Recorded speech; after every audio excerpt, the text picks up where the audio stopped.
నర్కుడ గ్రామంలో వందల ఏళ్ల చరిత్ర కలిగిన అతి పురాతనమైన వెంకటేశ్వర స్వామి ఆలయం వెలుగులోకి వచ్చింది. ఒక 80 ఇయర్స్ నుంచి మాత్రం అయితలేవని అన్నారు. దానికి అప్పుడు ఐడియా ఉంది నాకు. అదేనా? అయితే నిన్న అన్నా నేను మీ కాకని కూడా అడిగిన, యాదగిరి కాకని అడిగితే చెప్పింది అనమాట ఈ టెంపుల్ గురించి. ఏం చెప్పిందంటే, లేదు బేటా మా భూమి పక్కనే కాబట్టి మా నాన్నలు నన్ను అయితే భుజం ఎత్తుకొని తీసుకెళ్ళిండు, కానీ జాతర చూడలే కాబట్టి ఆ టెంపుల్ కొయ్యేటోళ్ళం. కానీ విగ్రహం మాత్రం చాలా అద్భుతంగా ఉండే. మళ్ళీ ఇప్పుడు ఉందో లేదో ఒకసారి ఇదంతా క్లీన్ చేస్తే తెలుసు అని చెప్పి చెప్పిండు అనమాట. ఇది టెంపుల్ అనేది. ఇది ఆర్చ్ చూడు, ఇది ఆర్చ్ చిన్న ఉంది. లోపల క్లీన్ చేస్తే గానీ మనకి లోపల తెలియదు అన్న, తెలియదు. దీని మొత్తము ఒక రోజు డోజర్ అంటారు, అది ఏమంటారా, జేసీబీ పెట్టి మొత్తం తీసేసేయాలి. ఆ లోపల ఉన్నాయి, ఆ విగ్రహం ఉందా లేదా మనకి తెలియాలి. అది ఒకసారి అందరు ఊర్లో కూడా అందరితో మాట్లాడాలి. పెద్దలను కంపల్సరీ మనం తీసుకోవాలి. అంటే ఫస్ట్ క్లీన్ చేద్దాం. క్లీన్ చేసిన తర్వాత మన వాళ్ళకి ఇంటిమేషన్ ఇచ్చి ఒక మీటింగ్ పెట్టుకొని చేస్తే బాగుంటుంది.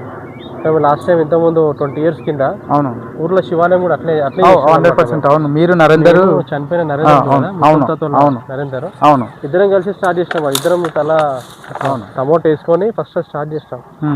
అయితే ఇక్కడ సానా మీ కాక చెప్పిండు కొన్ని చెట్లు ఉంటాయంట, అవి ఏడ మొలియాయంట, ఇన్న మొలిస్తాయంట. మరి ఏందో నాకు అర్థం కాలేదు, చెప్పింది పేరు అదేనా? అసలు వస్తేనే మనకు తెలుస్తుంది.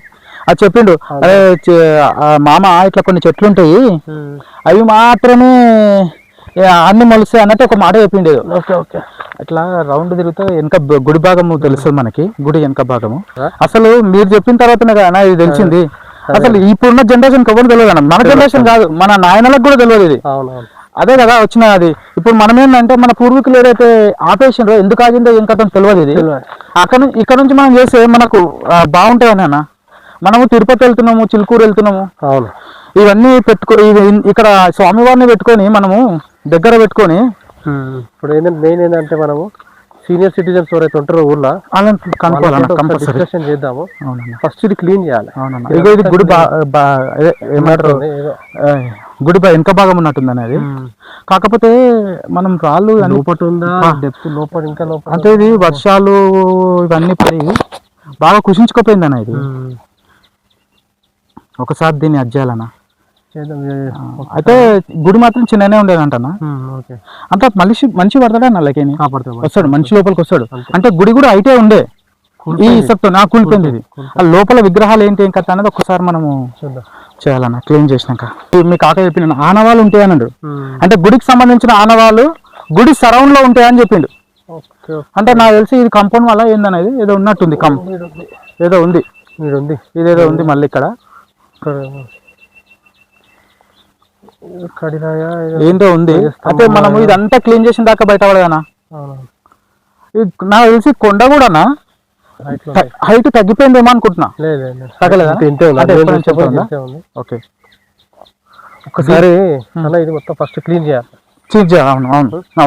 అందరిని పిలుచుకొని క్లీన్ చేస్తేనే. అంటే ఇది ఎన్ని ఎకరాలు ఉందంటే మామూలుగా ఐడియా నాకు తెలిసి, నేను అజ్మీర్ అడిగిన. ఓకే, 1 acre చేంజ్ ఉంది అన్నాడు. 1 acre చేంజ్ ఉందా అన్న? ఇది ఎవరికి సంబంధించి ఇది ఒక ఆనవాళ్ళు ఏందో. అంటే మనం క్లీన్ అయితే కానీ మనకు తెలియదు అన్న ఏంది అనేది క్లారిటీగా. మన ఊరోళ్ళు పెద్దలతో అందరితో దీని గురించి ఒకసారి డిస్కషన్ చేసి మెయిన్ కనిపిస్తుంది. అంటే నాకు తెలిసి ఇదేదో ఉందన్న, ఇది కూడా ఒక ఆనవాళ్ళు, ఇది కూడా ఒక ఏదో ఉంది. నాకు ఏం చెప్పిందంటే మీ కాక గుడి కొండ చుట్టూ ఆనవాళ్ళు ఉంటాయంట, చూసిందంట ఆయన చూసిందంట, చెప్పిండు. విగ్రహం కూడా ఒక ఎంక్వైరీ చేసి వాళ్ళతో మాట్లాడదాము. ఫస్ట్ ఇది క్లీన్ చేయాలి. మొత్తం క్లీన్ చేసినాక మనకు ఐడియా తెలియదు ఎట్లా అంటే ఇప్పుడు ఎక్కడెక్కడ ఏముంది ఏం కథ అనేది. ఇక్కడ కూడా ఉంది. అవునవును, అది ఉంది. అదే ఇది ద్వారం అన్న, ద్వారంది అది ఉంది. అంటే అదే కూలిపోయింది కదా మొత్తం. అది ద్వారం ఒకటి దండ్రంలాగా కనిపిస్తుంది. అది అంటే ఇట్లా ఓపెన్ అడ్డం ఉన్నాయి, చెట్లు అడ్డం ఉన్నాయి. చెట్లు తీస్తే కానీ తెలియదన్నా ఏందనేది.